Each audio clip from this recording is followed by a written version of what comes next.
Como alarmante calificó Amnistía Internacional la situación de derechos humanos en El Salvador.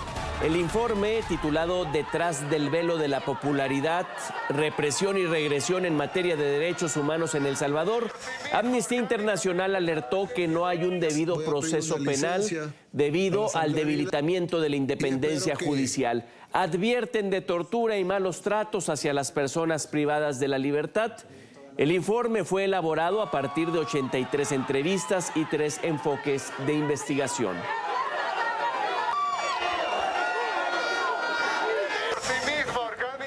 Precisamente en la capital salvadoreña hacemos contacto con Ana Piquer, directora para las Américas de Amnistía Internacional. Ana, bienvenida, gracias por estos minutos. Muchas gracias. Bueno, se ha presentado el informe en relación a El Salvador y la violación de derechos humanos. Comencemos. ¿Qué nos habría de destacar de la presentación? Este informe lo que hace es una revisión de la situación de derechos humanos en El Salvador durante los 4 años de gobierno de Nayib Bukele. Y eso incluye tanto el periodo previo al régimen de excepción como durante el régimen de excepción. Y la verdad es que las conclusiones son bien devastadoras. Estamos concluyendo que existe una crisis en materia de derechos humanos en El Salvador con graves retrocesos y que se podrían clasificar en 2 grandes elementos. Uno es un modelo punitivo estatal que apunta a todas estas políticas de detenciones masivas, juicios injustos, tortura y malos tratos en las cárceles, incluso muertes de personas bajo custodia del Estado. Y por otro lado, otra gama de violaciones de derechos humanos vinculadas a lo que llamamos el cierre del espacio cívico, a las diferentes estrategias que ha usado el gobierno para acallar voces críticas de las políticas del gobierno, sean organizaciones de la sociedad civil, personas defensoras, periodistas, etc. Ahora, Ana, siempre me pregunto cuando llegamos a este punto, ¿cómo compaginar este tipo de denuncias que se han venido acumulando en diferentes entrevistas, asociaciones varias, organismos que hacen vida allí en El Salvador, con la satisfacción que pareciera mostrar una parte de la ciudadanía que se siente aliviada de la presión de la delincuencia? Sí, una de las críticas que hacemos en el informe es que lo que el Nayib Bukele ha hecho con estas políticas es plantear esta falsa dicotomía, esta necesidad falsa de tener que elegir entre derechos, de elegir queremos seguridad o queremos derechos humanos. Y eso es poner a la población en una situación imposible, porque no es algo que uno debiera tener que elegir. La seguridad debiera implicar el también tener seguridad de que se van a respetar tus derechos. Esto no es negar la gravedad y el sufrimiento que ha tenido la población salvadoreña con la violencia de pandillas. Pero lo que vemos hoy día es que, y así lo planteamos en el informe, es que se está produciendo gradualmente una sustitución de la violencia de pandillas por violencia del Estado, en que incluso a veces son las mismas comunidades y las mismas personas que viven en ciertos sectores, que son personas más empobrecidas, de menor nivel educacional, de comunidades que han estado históricamente afectadas por la violencia de pandillas, que son los mismos lugares donde ahora se está deteniendo masiva y arbitrariamente a las personas y hay familias que están rotas porque tienen a parte de sus familiares presos o muertos o ni siquiera saben dónde están. Entonces, lo que vemos es que si bien parece haber una solución de corto plazo que estaría de alguna manera eliminando a las pandillas, en realidad lo que se está haciendo es sustituir eso por violencia estatal y además sin ningún tipo de solución que permita pensar que la violencia va a terminar en el largo plazo. No hay medidas que tengan que ver con prevención, con rehabilitación, con atender las causas raíz de la violencia, sino que se hace esta cosa de corto plazo, de detener, encarcelar, juicios injustos y ya, no hay más, no hay una política que realmente uno vea que va a terminar con la violencia de las pandillas o que vaya a hacerse cargo de los abusos que están cometiendo las autoridades. Tampoco hay tema de rehabilitación en esta megacárcel o las cárceles salvadoreñas. Es decir, nos dice, se queda en política represiva, no hay ninguna política, planes de gobierno preventivos.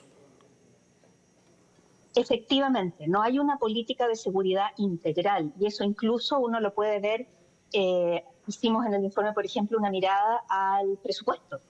El cómo, por ejemplo, el presupuesto del Ministerio de Defensa para la militarización ha aumentado significativamente en los últimos años, no así, por ejemplo, la Policía Nacional Civil, y no hay de manera significativa a políticas de prevención, rehabilitación u otras maneras de atender a la violencia de una forma que no sea lo punitivo.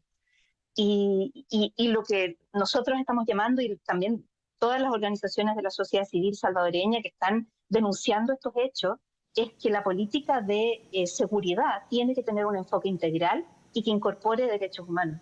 Que incorpore derechos humanos. Lo que sí pareciera funcionar de una manera correcta es la producción de la política. Es decir, cuando vemos que otros estados y líderes políticos buscando lo que hoy se denomina la buquelización de las noticias, la publicidad al menos es estupenda. Sí, y eso es parte de la preocupación y de hecho parte de esa estrategia publicitaria involucra un poco lo que mencionaba antes, este elemento de estigmatización y de persecución a voces que intentan mostrar la peligrosidad de esa narrativa, a voces disidentes que se oponen a ese tipo de medidas. Es parte de esa publicidad y también por eso para nosotros era tan importante este informe, porque si bien no estamos diciendo nada que no hayan estado diciendo ya organizaciones de la sociedad civil salvadoreña, de hecho en el lanzamiento hoy día más temprano estuvimos con muchas de ellas presentes en el lanzamiento, porque lo que estamos haciendo es llegar a las mismas conclusiones.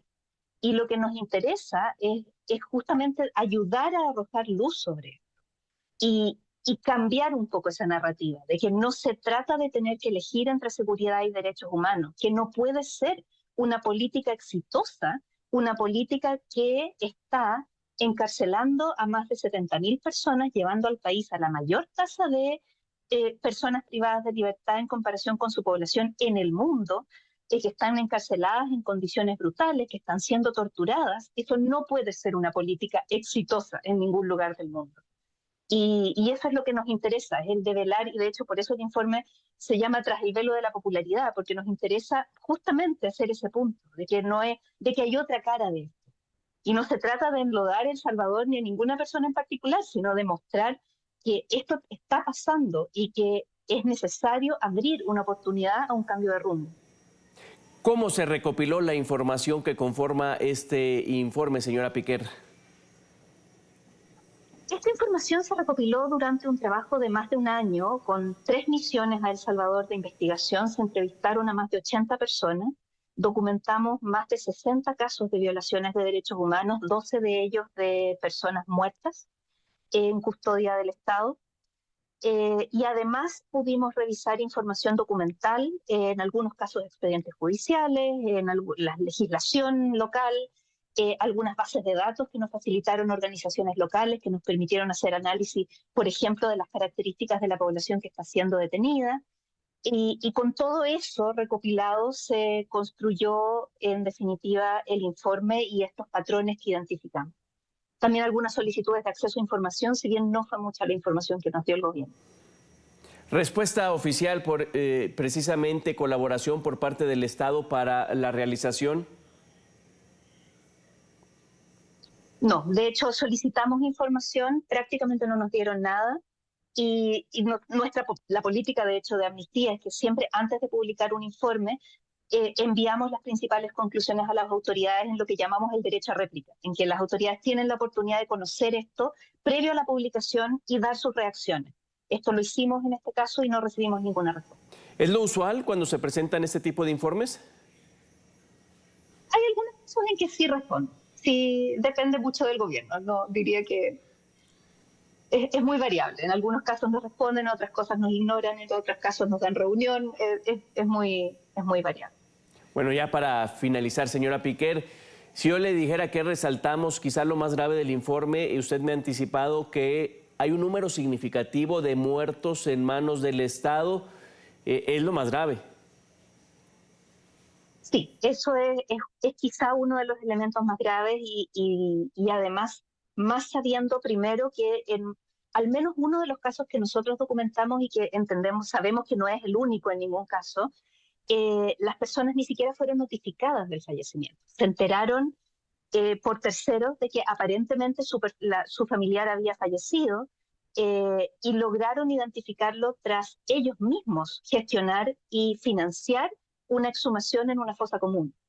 Y en otros 3 de los 12 casos que documentamos, las familias tenían certificados de defunción con causa de muerte, que las causas de muerte que estaban ahí daban señales de que las personas habían sido torturadas o golpeadas gravemente o asfixiadas.